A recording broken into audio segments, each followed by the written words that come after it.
Dears, എല്ലാവരും happy അല്ലേ? Welcome to our channel. Onam ഇങ്ങ് എത്താറായി. എല്ലാവരും ഓണക്കോടിയെല്ലാം എടുത്തോ കൂട്ടുകാരെ? നമുക്ക് ഓണസദ്യ ഒരുക്കണ്ടേ? കഴിഞ്ഞ ഓണം സീരീസിൽ 35ഓളം വിഭവങ്ങൾ നമ്മൾ ഉണ്ടാക്കി. അതിന്റെ ലിങ്ക് ഞാൻ കമന്റ് ബോക്സിൽ ഇടാട്ടോ. ഈ വർഷവും കുറച്ച് വിഭവങ്ങൾ പരിചയപ്പെടേണ്ടേ? പാലടയിൽ നിന്ന് തന്നെ ആവാം നമ്മുടെ തുടക്കം. എന്റെ റെസിപ്പീസ് ഒത്തന്റിക് ആണെന്നൊന്നും ഞാൻ പറയുന്നില്ല.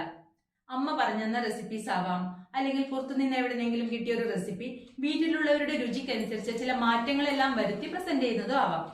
ഒരു കാര്യം പറഞ്ഞോട്ടെ, ഒരേ ഡിഷ് എന്റെ വീട്ടിലുണ്ടാക്കുന്ന രുചിയിലാവില്ല ഹസ്ബൻഡിന്റെ വീട്ടിലുണ്ടാക്കുന്നത്. ഈ രണ്ട് രുചിയിലും ആവില്ല ഞാൻ പാകം ചെയ്യുമ്പോൾ. ഓരോരുത്തരുണ്ടാക്കുമ്പോഴും ചില മാറ്റങ്ങളെല്ലാം വന്നു എന്നിരിക്കും. ഓരോ വീട്ടിലും ഓരോ പ്രദേശങ്ങളിലും ഒരേ ഡിഷിന്റെ റെസിപ്പീസ് വ്യത്യസ്തമായിരിക്കാം. അപ്പൊ നമുക്ക് വീഡിയോയിലോട്ട് കടന്നാലോ? എല്ലാവർക്കും അഡ്വാൻസായി എൻ്റെ ഓണാശംസകൾ. പിങ്ക് പാലട പായസം ഇപ്പോൾ ഒരു കപ്പ് കിട്ടിയിരുന്നെങ്കിൽ എന്ന് തോന്നുന്നില്ലേ? നമുക്കൊന്ന് ഉണ്ടാക്കാം. ഒരു വലിയ കുക്കർ എടുത്ത് അതിലേക്ക് 3 ലിറ്റർ പാലൊഴിക്കണം.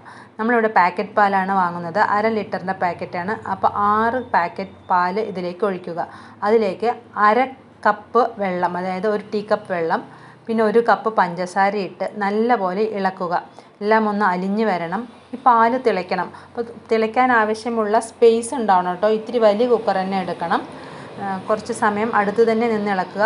എവിടെയെങ്കിലും പോകരുത്, പെട്ടെന്ന് അത് തൂവിപ്പോവും. തിള വന്നിട്ടുണ്ട്. ഇനി നമുക്ക് തുടരെ ഇളക്കാം. ഒരു മിനിറ്റ് ഇളക്കിയ ശേഷം നമുക്കിതിനെ ലോ ഫ്ലെയിമിൽ 1 മണിക്കൂർ വയ്ക്കണം. ഇടയ്ക്ക് വിസിൽ വന്നാൽ ഫ്ലെയിം ഒന്ന് ഓഫ് ചെയ്ത ശേഷം ഒരു 3 സെക്കൻഡിന് ശേഷം വീണ്ടും ഫ്ലെയിം ഓൺ ചെയ്യാം. നല്ല വിസിലും പുതിയ വാഷറും വേണം നമ്മുടെ കുക്കറിന്. എന്നാൽ മാത്രമേ പാല് ചീറ്റി പോവാതിരിക്കുകയുള്ളൂ. ഇനി നമുക്ക് അടുത്ത അടുപ്പിൽ ഒരു വലിയ പാത്രത്തിൽ 3/4 ഭാഗം വെള്ളം വയ്ക്കുക. അതൊന്ന് തിളപ്പിക്കണം. ഇനി നമുക്ക് അടയെടുക്കാം. ചെറിയ ടൈപ്പ് അടയാണ് നമ്മൾ എടുത്തിരിക്കുന്നത്. അത് നല്ലപോലെ കഴുകി ഊറ്റിയ ശേഷം വേണം എടുത്ത് വയ്ക്കാൻ. വെള്ളം നല്ലപോലെ തിളച്ച ശേഷം നമുക്ക് അടയെ ഇതിലേക്ക് ഇട്ട് കൊടുക്കാം. നമുക്ക് ഈ അടനെ ഇടയ്ക്ക് ഇളക്കി കൊടുത്തുകൊണ്ടിരിക്കണം, അല്ലെങ്കിൽ അടിക്ക് പിടിക്കും. നല്ലപോലെ തിളച്ച് വെന്ത് വരണം.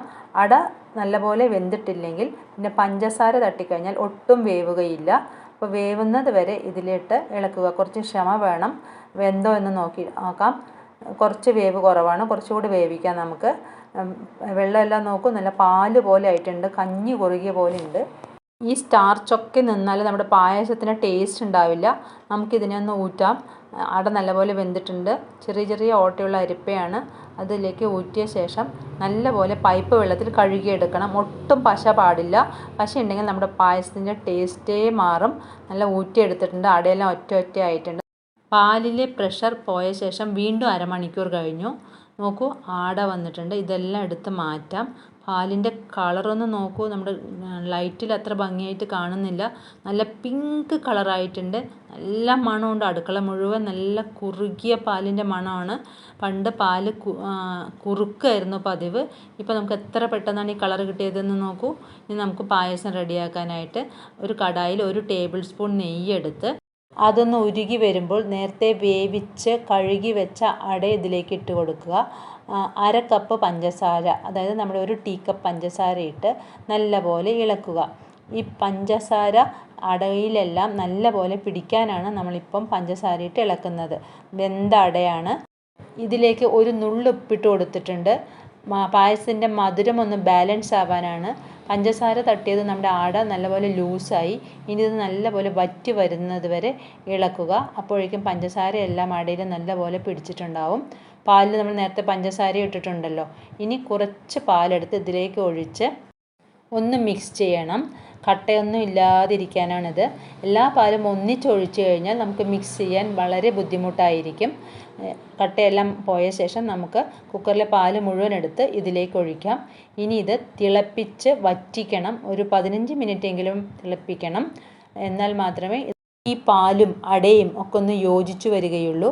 അല്ലെങ്കിൽ ഒരു കപ്പിൽ കൊടുത്താൽ അടിയിൽ അട നിൽക്കും, പാല് മുകളിൽ നിൽക്കും. അതുകൊണ്ട് ക്ഷമയോടെ വേണം ഇളക്കാൻ. കുറച്ച് സമയം ഇളക്കാതിരുന്നാൽ മുകളിൽ പാട കെട്ടും. അതുകൊണ്ട് തുടരെ ഇളക്കണം, പാട കെട്ടരുത്. നല്ല തിക്കാവണം. തിള വരുന്നുണ്ട്. തിളച്ച ശേഷം വീണ്ടും നമ്മൾ ഇളക്കണം. അടുത്ത് തന്നെ നിൽക്കണം. നല്ല ക്ഷമയോടെ അടുത്ത് നിന്ന് ഉണ്ടാക്കിയാൽ മാത്രമേ പായസത്തിന് നമ്മൾ വിചാരിച്ച ടേസ്റ്റ് കിട്ടുകയുള്ളൂ. നമ്മുടെ പായസം വറ്റി തുടങ്ങിയിട്ടുണ്ട്. നോക്കൂ, നമുക്ക് കുറച്ചുകൂടി വറ്റിക്കാം. നിങ്ങൾക്ക് ആവശ്യമുള്ള കൺസിസ്റ്റൻസിയിൽ ഇറക്കാം കേട്ടോ. എവിടെയും കരിഞ്ഞു പിടിക്കാതെ സൂക്ഷിക്കണം. അങ്ങനെ കരിഞ്ഞാൽ നമ്മുടെ പായസത്തിൻ്റെ മണവും രുചിയും എല്ലാം പോവും. അതുകൊണ്ട് നല്ല ശ്രദ്ധയോടെ വേണം പായസം ഉണ്ടാക്കാൻ. അപ്പോൾ പായസം റെഡി ആയിട്ടുണ്ട്. അടപ്പായസം ഉണ്ടാക്കി അടുത്ത ദിവസം കഴിക്കാൻ അപാര രുചിയാണ്. അത് നിങ്ങളൊന്ന് ട്രൈ ചെയ്ത് നോക്കണം.